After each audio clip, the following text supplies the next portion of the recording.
So hello and welcome back to my channel entertainment की पाठशाला। आज लॉ का एग्ज़ाम था ओल्ड सिलेबस वाले का, ठीक है ना। तो उसका डिस्कशन कर लेते हैं हम लोग आंसर, ठीक है ना। और किसी को कॉन्ट्राडिक्ट लगे किसी भी आंसर में डिस्कस कर लेना कमेंट में, पहले बता दे रहा हूँ, एक दो में लग सकता है, ठीक है ना। तो उसका कोई इशू नहीं बनाना कमेंट पे, ठीक है। तो चलो स्टार्ट करते हैं। सबसे पहला क्वेश्चन क्या है, the liability of a surety arises when the principal debtor fails to pay debt to क्या।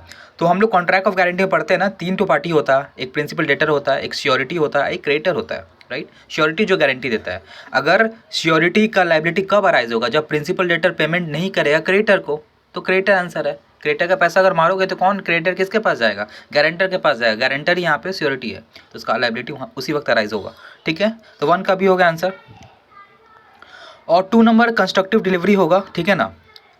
डिलीवरी बाय अटॉर्नमेंट को कंस्ट्रक्टिव डिलीवरी बोलते हैं, ठीक है ना। 2 का सी होगा, ठीक है। थर्ड नंबर क्या बोलता है, when a cheque is cross generally the banker on whom it is drawn. इसका आंसर होगा option number C, shall not pay to any one otherwise than to a banker. Banker को ही पे करेगा, वो किसी और को पे नहीं करेगा, ठीक है। अब बात करते हैं right of receiving the gratuity.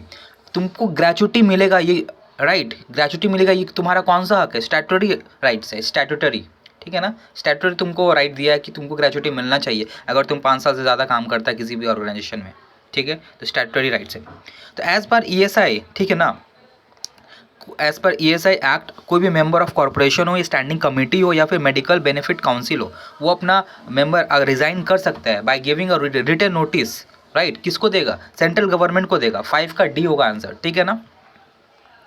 अब बात करते हैं 6 में, under payment of wages act no fine shall be impose on any employed person under the age of 15। इसका आंसर होगा 6 का बी 15, ये तो क्वेश्चन ही था, राइट। और in case of listed company duplicate share certificate shall be issue with in a period of this, right. इसका 7 का B होगा 3 मंथ्स। बहुत जन ए मारे होंगे 45 डेज, बट 45 डेज जो है ना वो लिस्टेड कंपनी का है, अनलिस्टेड के लिए 3 मंथ्स दिया हुआ है टाइम लिमिट, ठीक है ना। 7 8 बात करते हैं। 8 जो बोल रहा है कि म्यूटेटिस मतलब क्या होता है सिंपली, ठीक है ना। तो इसका आंसर जो होगा वो होगा बी नंबर में। इसका मतलब होता है मेक नेसेसरी अल्टरेशन, सब अल्टरेशन नहीं, मेक नेसेसरी अल्टरेशन। और 9 में मेरे को थोड़ा डाउट है, if the registration of charge is not done in 30 days the registrar may allow registration with in 120 days भी हो सकता है। और एक और जगह लिखा हुआ था कि कंपनी ऑन में एप्लीकेशन देके 300 डेज का भी एक्सटेंशन ले सकता है।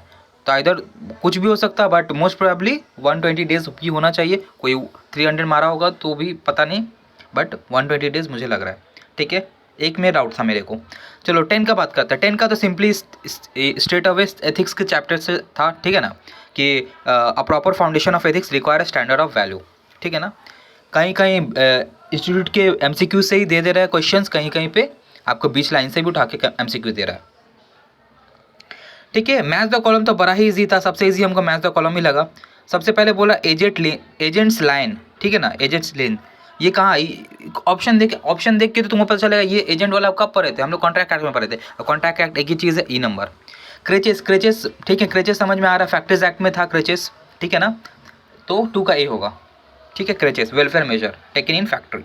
एनुअल रिटर्न का सेक्शन पता है 92 होता है, तो 92 आंसर है, मतलब एनुअल रिटर्न 3 का भी होगा, ठीक है। 4 नंबर सिग्निफिकेंट इन्फ्लुएंस ही पढ़ते हैं हम लोग, जो एसोसिएट में पढ़ते हैं। एसोसिएट कंपनी का डेफिनेशन वहाँ पे लिखा रहता है, which has a significant influence मतलब 20%, ठीक है।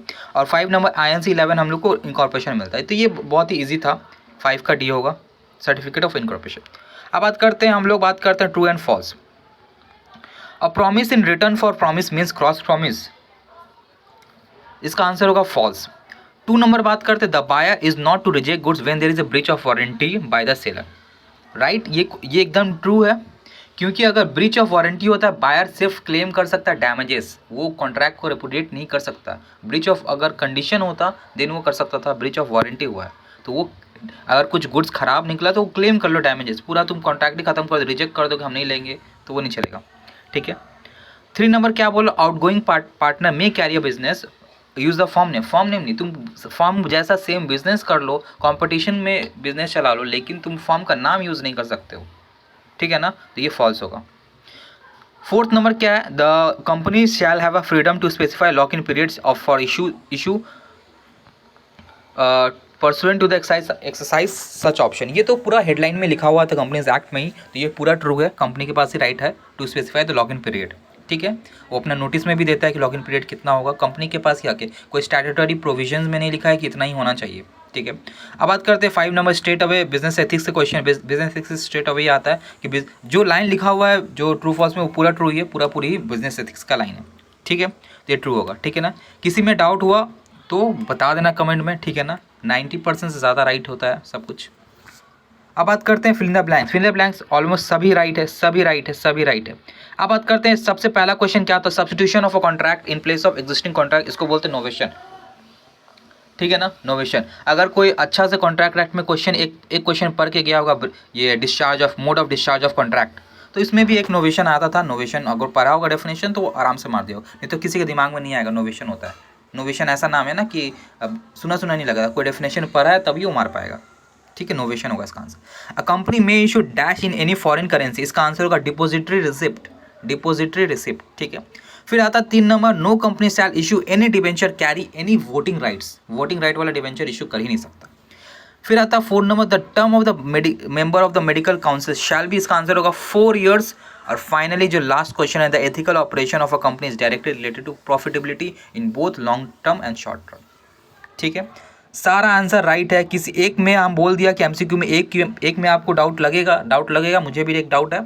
ठीक है, बाकी सब राइट है। ठीक है ना, आप लोग चेक कर लेना, किसी में भी डाउट हो, आपको लगे कि नहीं भैया ये वाला होना चाहिए, तो आपको मैं प्रूफ कर दूंगा कि नहीं ये वाला होना चाहिए, कहाँ से कैसे वो बता दूंगा। ठीक है ना, और चैनल को सब्सक्राइब कर लेना, वीडियो को लाइक कर देना, शेयर कर दो। ठीक है, तो थैंक यू सो मच।